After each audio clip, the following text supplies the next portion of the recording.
লাইনে নিয়া কিন্তু আমি তোর বেলাই বলি পক্ষাতে আমি তোর ঘর করি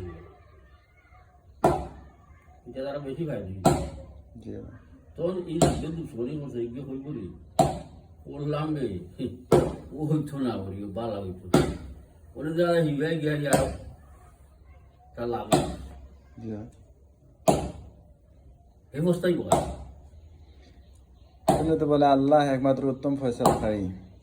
আল্লাহর পক্ষ থেকে বন্দার প্রতি যে ফয়সালা হইব বন্দা মানিয়া নিত আল্লাহর ফয়সালা নইল আল্লাহ যদি যে মনে করবো যে আমার আল্লাহ তো আমার কথা রইব তার ইমান নেই তার ইমান থাকতো আল্লাহ হয়ে গেছে আমার আমি তোর দুনিয়া দিছি বলাই